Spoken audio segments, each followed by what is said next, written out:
Hi, my name is Grula John Lewis, and this presentation is all about learning conversation theory by Gordon Pass.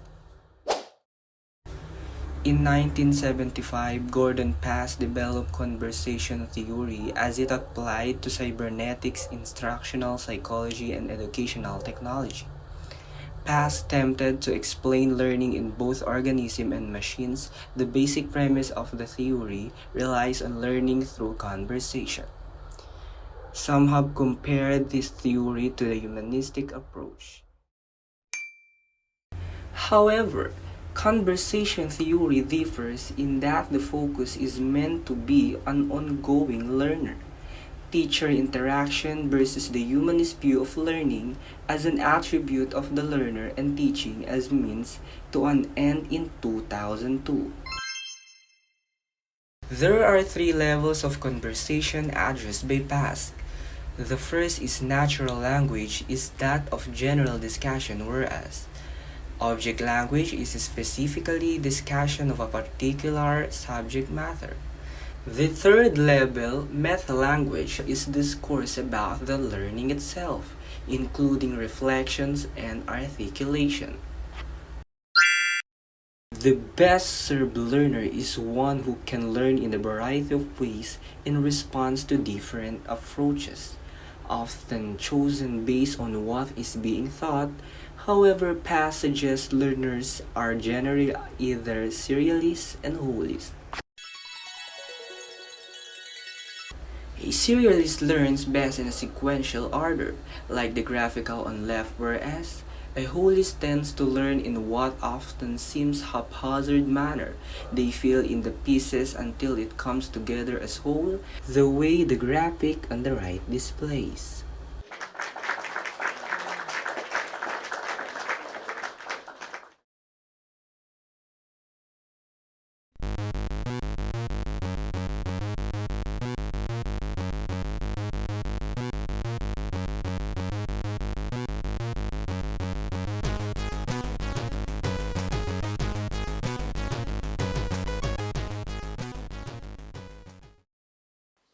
Let's talk about argumentation theory. Having an argument involves two or more individuals responding to one another's claim in support for such a claim. Important things to consider. Claim. What are you claiming? Reason. What reasons do you have for believing your claims? Evidence. What evidence do you base those reasons on? Warrant. What principle connects or makes your reasons relevant to your claims?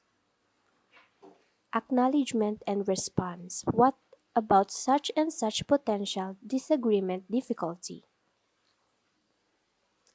Argumentation theory is a multidisciplinary field drawing from communication theory, linguistic, philosophy, discourse analysis, and social psychology. Argumentation becomes concerned with investigating the nature and the structure of argument as it occurs in real, natural situations.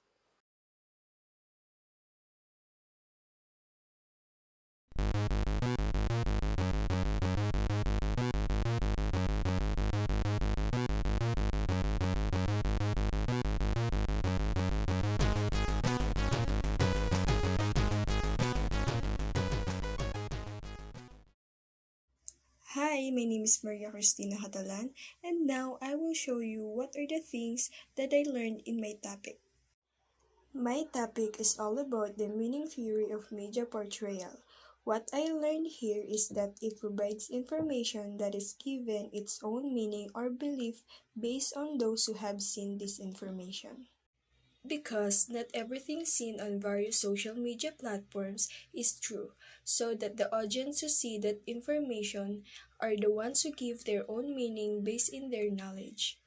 Meaning, in communication terminology, refers to link between readers, viewers, listeners, and the message. Communication is a tool that is used to process meanings.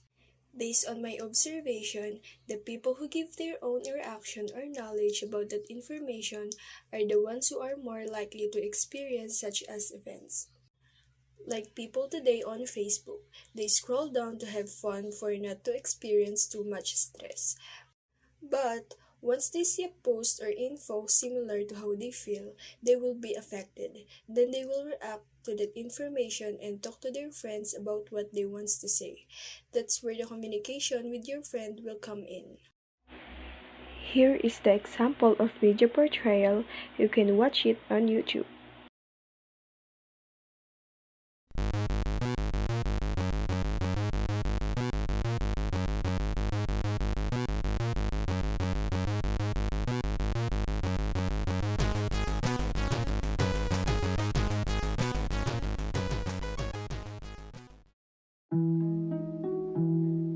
Importance of identity.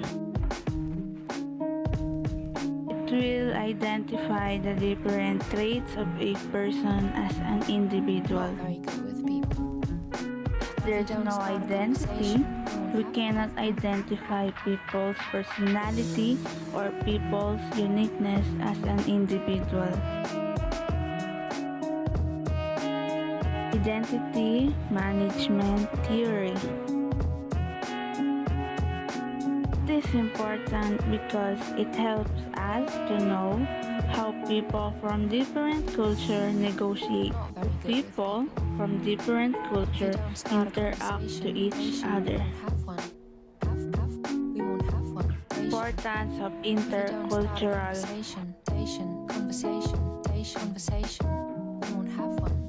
Every people respect others' culture, tradition, and beliefs. Respect other people so that the respect they give will come back to them. People don't respect others' culture, tradition, and beliefs. Our world would be a mess. Maybe our world would have war, place to place, people to people.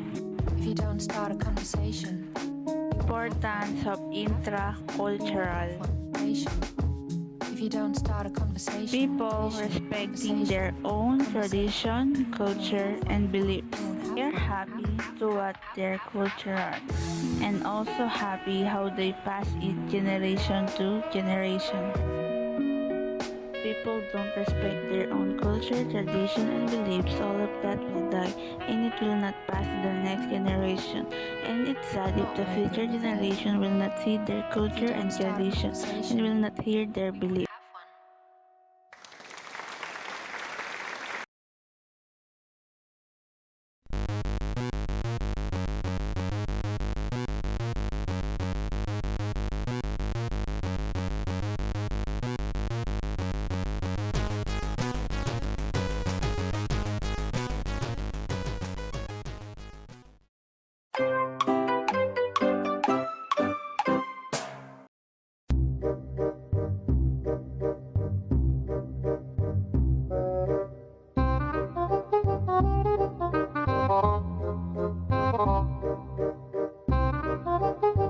The first thing that I've learned and realized while doing and reading my report regarding of theory of digital divide is that digital divide is not for everyone.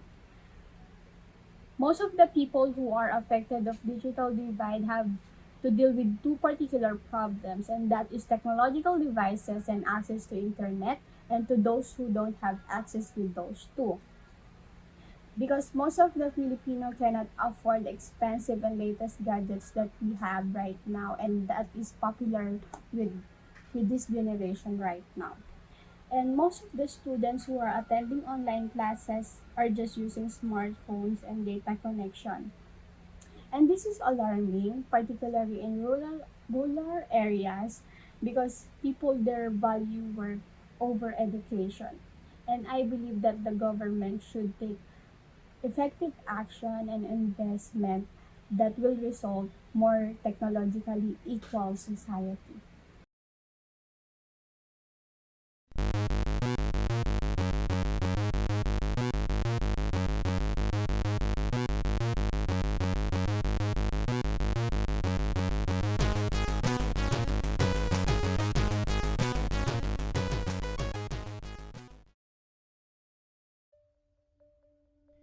Mood Management Theory. What is mood management theory? It was first proposed as the theory of affect-dependent stimulus arrangement by both Zillman and Bryant in 1985, and was later developed by Dolph Zillman in 1988, which then resulted into as what we know today, the mood management theory. Dolph Zillman, born in March 12 of 1935, is a Dean Emeritus and Professor of Information Sciences, Communication, and Psychology at the University of Alabama. He was encouraged to engage in the study since he was intrigued about how different forms of communication, particularly media, are selectively attended to and consumed in order to manage mood. This hypothesis, according to the theory, proposes that people use media to maintain and sustain or alter and change the course of their current mood. The notion of mood optimization dictates that chosen exposure to media messages is based on the current affective state of media users. What we consume is based on what we like, our preferences, and our taste. Now, what is the importance and how can this theory be applied in real life?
Close your eyes, and I'll kiss you. Tomorrow I'll miss you. Remember, I'll always be true. I'll pretend that I'm kissing the lips I am missing, and